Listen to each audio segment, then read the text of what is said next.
Hi, everyone. Welcome, and thanks for joining us. I'm Jerry O'Shea, Head of Global Market Insights at Hashdex Asset Management, and with me today is Samir Karbaj, our Chief Investment Officer. So crypto is very much an emerging asset class, and it's one that a lot of advisors are really trying to wrap their heads around and understand its impact. And so our job, and one of the things we really focus on at Hashdex, is providing as much education around what's going on in the marketplace as possible. So our webinar today is going to focus on this year in particular and some of the recent price movement we've seen. We'll focus on three things. First, why we've seen crypto prices fall since the end of last year, what the current conditions tell us about the direction of the asset class this year, and then also look at some of the potential catalysts that could help push prices back up and really generate more interest within for the asset class. Before we get started, a couple administrative things. The first that I'll mention is that we have 30 minutes reserved here. We'll spend about 20 minutes doing a presentation, me asking Samir some questions, and then we'll reserve 10 minutes at the end for questions from you all. So please feel free to submit those as we talk. We're open to discussing anything at all, so feel free to ask any questions you'd like.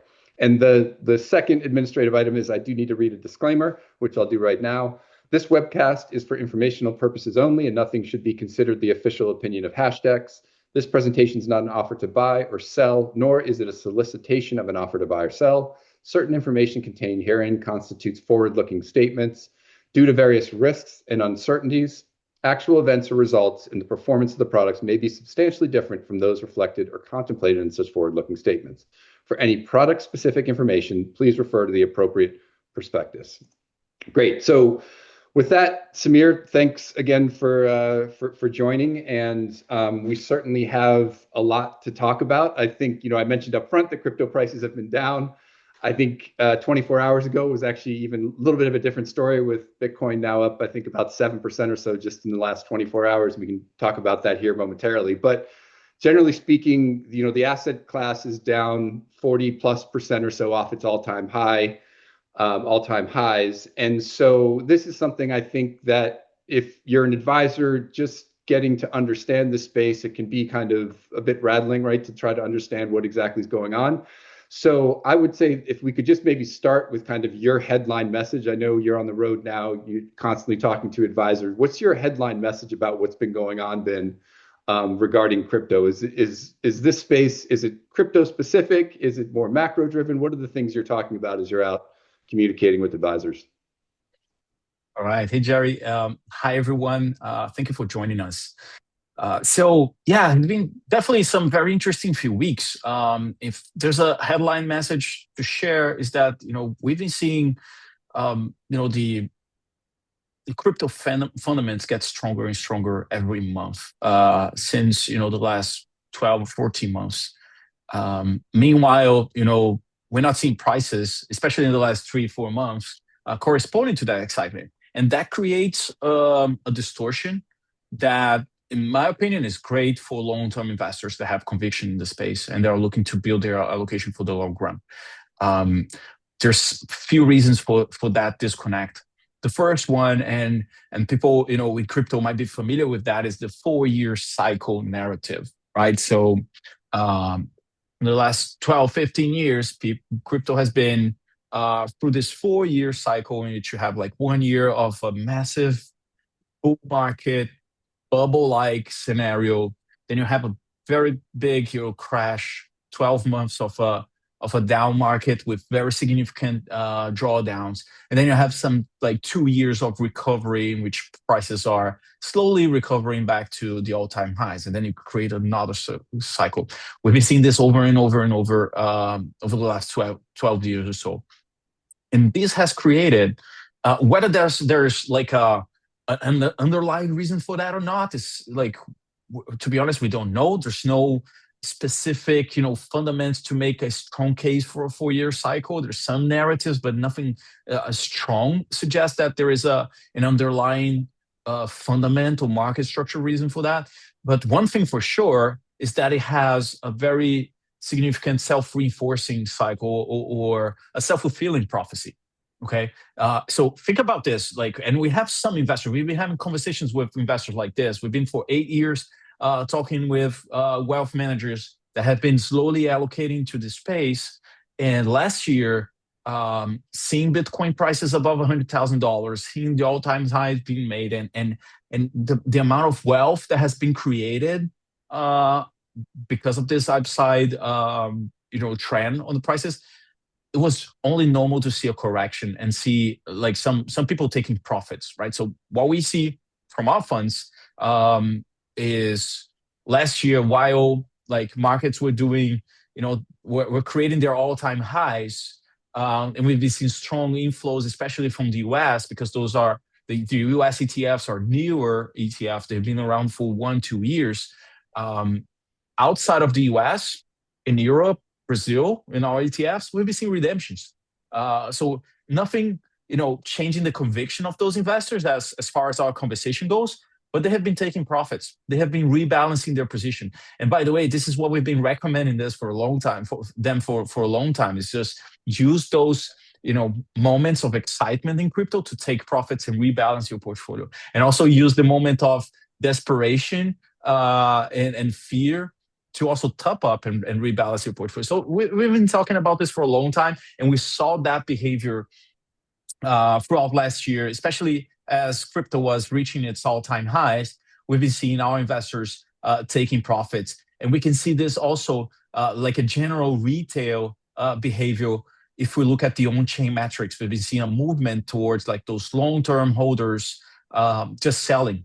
Think about a Bitcoin investor that has been around since 2020, 18 or 19, $100,000 has been a very significant milestone that everyone's been waiting for. So every time Bitcoin prices were above $100,000, we saw significant, sell pressure from those long-term investors, both on the ETFs and on, on-chain spot crypto activity. This has created, of course, like a lack of strong buy pressure with a combination of a strong sell pressure from those rebalance trades. And this has created like a movement down, especially in the last 3, 4 months. But the interesting thing about this is if you look at the profile throughout the last year, we've been seeing a very significant change in ownership on crypto. And this is on Bitcoin specifically. We're seeing individuals selling and institutional investors, funds, ETFs, businesses, and governments buying. And those are just a different kind of investor. Individuals, they are momentum traders. They buy things when they're going up, they sell when they're going down, and they create this, they tend to amplify like momentum trades. Those institutions that we're seeing buying, they are long-term holders. So they have a completely different behavior. They basically buy and hold and rebalance when their prices are going up, and then like sell when prices are going up, buy when prices are going down. So it's a different behavior. So we expect this over time as as crypto and Bitcoin specifically changes hands. It's always going to change. It's also going to change how it behaves. So that's how we've seen overall, like throughout this movement, we've seen money changing hands from individuals to institutions.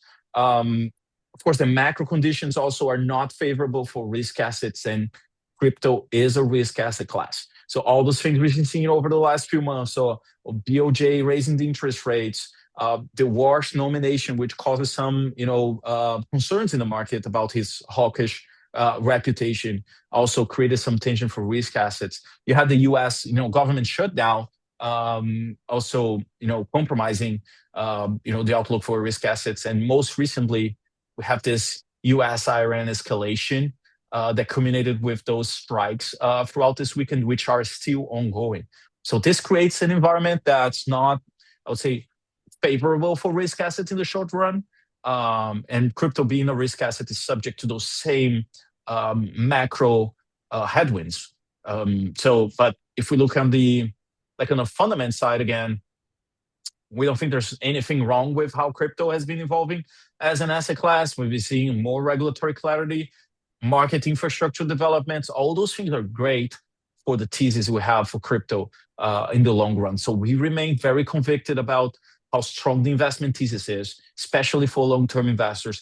And we see this short-term price pressure and price depression as a good opportunity for either starting an allocation if you don't have one, or rebalancing, topping up your position if you already have it. I want to go back for a minute just to the comment you made around the shift from retail to institutional, because I think maybe one of the best, if not the best examples of that recently is Harvard has for some time had a pretty significant position in Bitcoin ETFs. They reduced their exposure slightly this past quarter, I believe. And I know that a lot of at least from what I saw on kind of crypto Twitter and some of those places, people initially viewed that as, oh, they're losing conviction. But as you said, this is really just more of the institutional mindset where rebalancing comes into effect. And along those lines, the SEC has the 13F filings that large institutional investors have to file with them. So we get information on a quarterly basis about who's investing, what types of investors are investing in these ETFs, which you touched upon earlier. So can you talk a little bit about why it matters if you're looking at kind of the, say, hedge funds, as you're on this slide here, hedge funds versus RIAs, right? And what it means for more RIAs to be showing up in these 13F filings, getting back to the perspective of this being a long-term institutional play versus more of the short-term retail or trading focused play in crypto. Yeah, so as you can see here, the RIA adoption has grown like 4x basically from 2024, from the inception of the Bitcoin ETFs until this last quarter. We think this is a very significant growth. It's only the beginning of this general adoption trends. From the conversations we've been having, like a lot of platforms is still like some kind of ban or limit or restrict the access to crypto related ETP. So over time, as those platforms open up, we expect this to accelerate. From our conversations, we've been seeing, the overall stance from the RIA community is that crypto is here to stay. It's not going away. This is like an emerging technology that can generate some meaningful long-term allocations. And for their profile, this type of long duration investment tends to be a very interesting diversifier. And those investors, they tend to be also long-term investors. They tend to buy and hold for the long term. They tend to rebalance, build more of the portfolios, and have discipline around the allocation, and not just being subject to the momentum, to the short-term price action. So we think that over time, as this class of investors increase their allocation to crypto, this is going to change how even the asset class behaves, from being dominated by retail, which are highly speculative and moved by short-term trends, and they're subject to momentum trades, to more like steady hands from institutional investors and RIAs.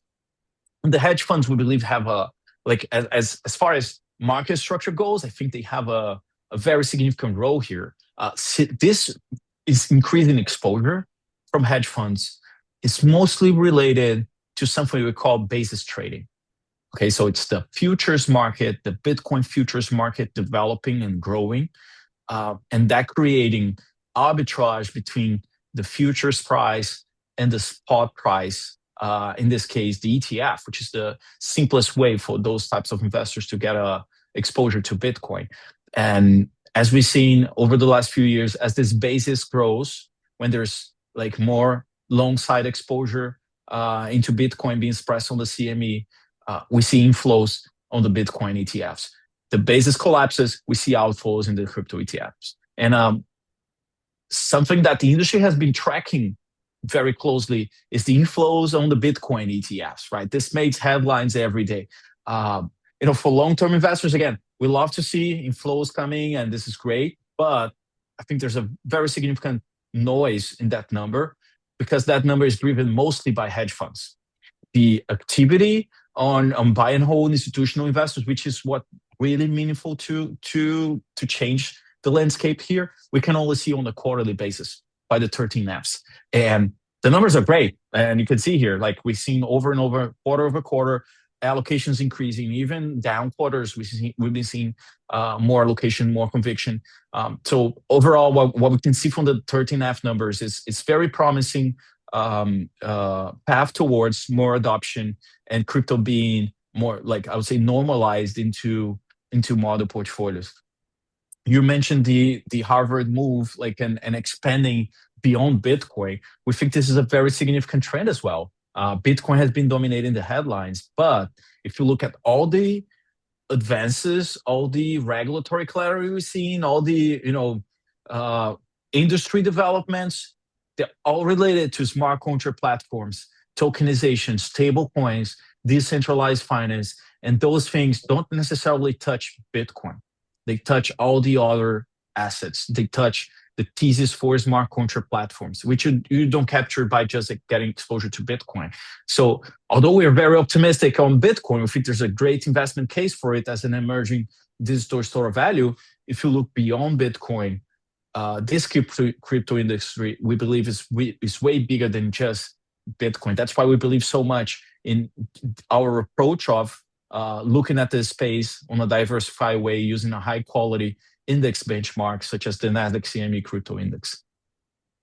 Yeah, and so the index, the Nasdaq CME crypto index, currently has 7 constituents in it, and the 2 dominant investment theses within the index are stable coins, stablecoin adoption, right, and growth, and then with Bitcoin, the store of value thesis. That's one that we've seen be challenged recently because of the strong performance of gold and Bitcoin not keeping up with that performance. It'd be great if you could maybe address that. I know you wrote about this, I think it was last month, the whole idea of Bitcoin being digital gold and our thesis around that. But gold is trading over 5,100 right now. So what are your thoughts around why, can Bitcoin be digital gold? And if so, why hasn't this happened yet? Or why is it not performing like digital gold? Yeah, so this is a very interesting topic. It's certainly one of the questions I've been getting a lot from advisors is like, wasn't Bitcoin supposed to be a digital gold? Now that that gold is going up, Bitcoin is crashing. So what's happening? Is the thesis broken? And this is one of the things we believe that people are getting misled by social media and all the narratives from the more like hardcore Bitcoin believers. Because if you go out there on Twitter or social media, you see like everyone talking about Bitcoin as a digital gold, and we think this is kind of like an imprecise term for this moment.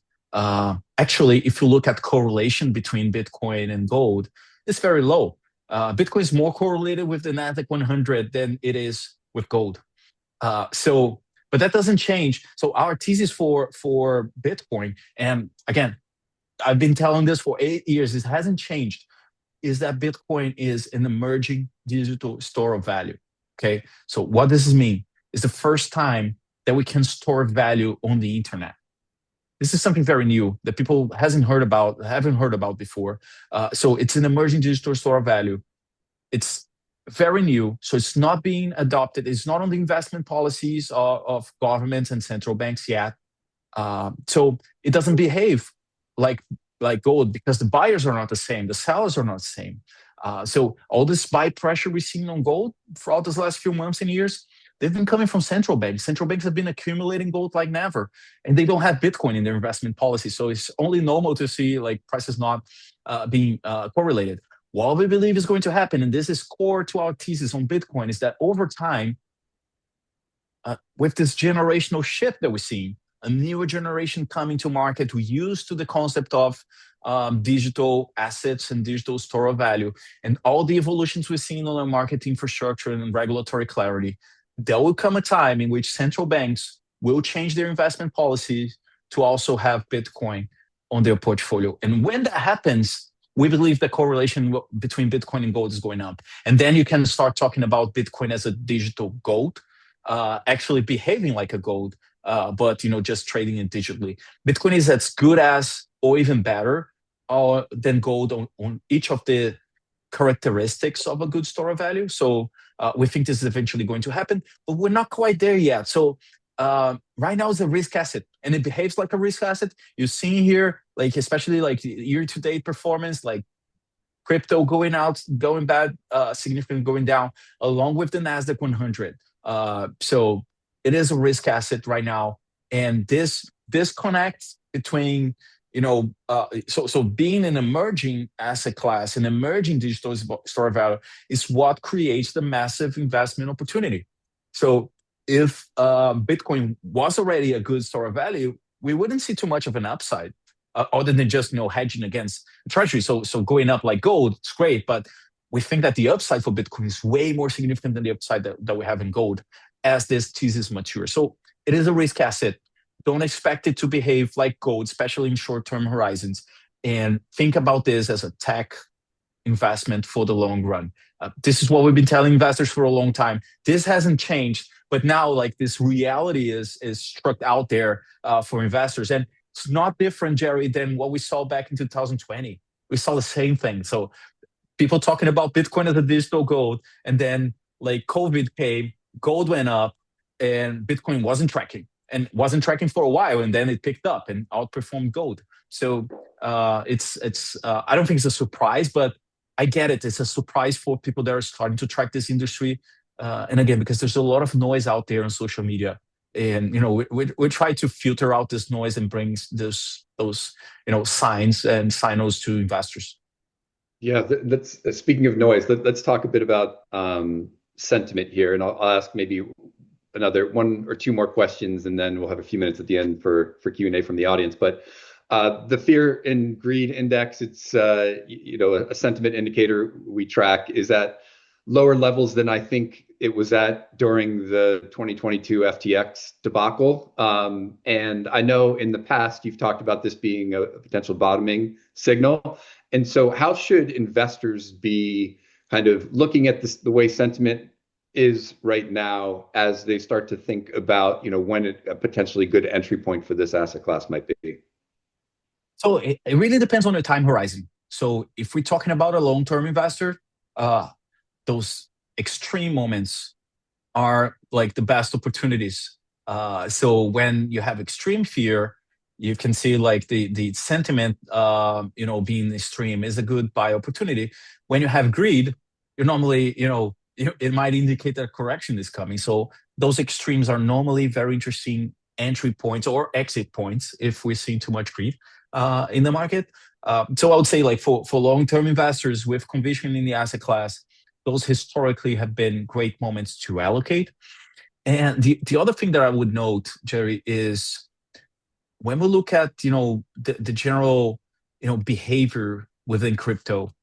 So crypto, from the volatility, drawdown, price performance, it tends to behave a lot like the tech companies, Mag 7 specifically. What we see overall is like on average days to the bottom, like so examining drawdowns in crypto, it tends to have around the same average days to bottom. It tends to take same time to go down, or even faster than some of the big names, and it tends also to recover along the lines in a little bit faster than I would say Mag 7 stocks, some Mag 7 stocks. So it's not something that's different from tech stocks, right? And we, even in the most bullish years in which prices went up like 133%, 32%, like 2023, we had significant drawdowns. We had 20% drawdown, 32% drawdown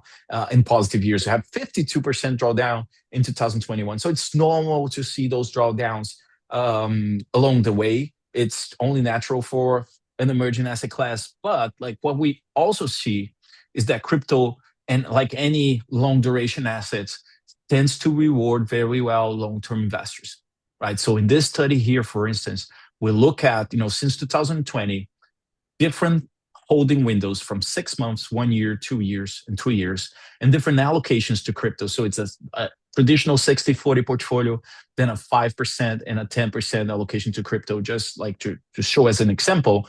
And you can see that the dispersion of returns for short-term holdings are very significant. right? So it can either be very good or very bad for your portfolio to add crypto in it, especially if you're looking for 6 months horizon. But as you look for a longer term horizon, and here looking at 3 years, you can see that there was no scenario over the last 6 years in which was worse off having crypto in a portfolio than not having it. So the message here is you can either, if you're a short-term trader, if you have a short-term investment strategy, then it's a different approach. It's a different investment approach. But if you are building a portfolio for the long run, you should use those opportunities, especially the extreme fear opportunities, to buy into this market. And you should use the extreme greed opportunities to rebalance and take profits into this market. If you apply this with discipline over time, I mean, the results are great. And to be honest, this is not only crypto; it's any long duration asset class.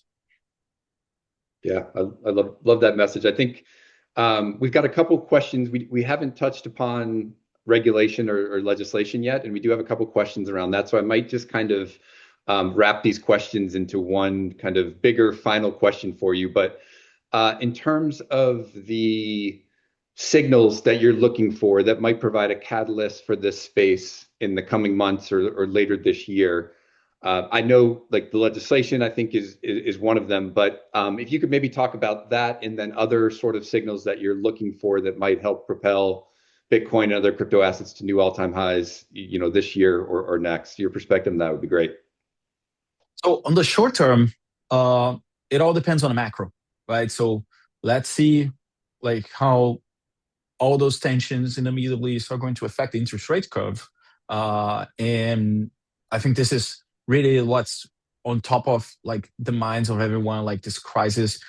Is this going to be a prolonged conflict? Or is just like something that's going to be limited in a few days? All those things are going to change completely the outlook for risk assets. So I think the macro environment in the short term will dominate the headlines. As we look for longer horizons, that's when the fundamentals start to get more relevant in the thesis. I think that's like we should look definitely at regulatory clarity in the US. So this industry has been held back from growing because the largest capital market on the planet, the world's innovation engine, America, has been just pushed away from this industry. So all the innovations that we've seen like experimentally happening offshore, like if they come to America, they're going to cause a very significant like revolution in financial assets in the financial market infrastructure. And this is what all the big players are preparing for. All the big financial institutions are looking at this, all the exchanges, different players. So if we see like the Clarity Act being passed and this right now there is a tension between like the banking community and the crypto community around yields on stablecoin that have been like holding hostage the Clarity Act. If we get these things sorted out and the clarity comes for tokenized assets and for market infrastructure, we believe this is going to be huge this can accelerate the thesis in a few years. So it can be very positive. So it's certainly something that we're looking very carefully. Looking carefully also to how stable coins are going to grow. Stablecoin adoption, especially in America now with the Genius Act. So again, we're in the plumbing phase. So all the providers are preparing their solutions, they're preparing their go-to-market strategies, and we should have like more stablecoins coming to market and more financial institutions offering access to stablecoins in the coming months. And this can be very significant for the crypto thesis overall. And then on top of this, there's one big topic that can change everything for everyone, for all the industries, which is AI, right? And how AI adoption is going to grow. We've been seeing even in the last 2-3 months or so, the rise of autonomous agents that can perform tasks, and there are more and more autonomous. And those agents, they don't have social security numbers, they don't have credit cards, they will have to use digital wallets for their transactions. And as we see this like automation on the financial plumbing coming from AI agents, we also think this is going to generate a very significant tailwind for crypto. So like I'll say in a nutshell, those are the major topics that we're watching closely as triggers for like another significant growth in this market. That's a great way to wrap things up here, I think, Samir. So thanks for your time. The one thing I'll say before we leave is that if you want more content, more educational information, please feel free to visit our Insights Hub on our website. We have a QR code here. I think one of these slides has a QR code that'll send you right there to our Insights Hub, where you can get all sorts of research pieces from Samir and his team. And please reach out if you have any questions. So Samir, thanks again, and really appreciate it. Thank you, Jerry. Take care. Thank you, everyone.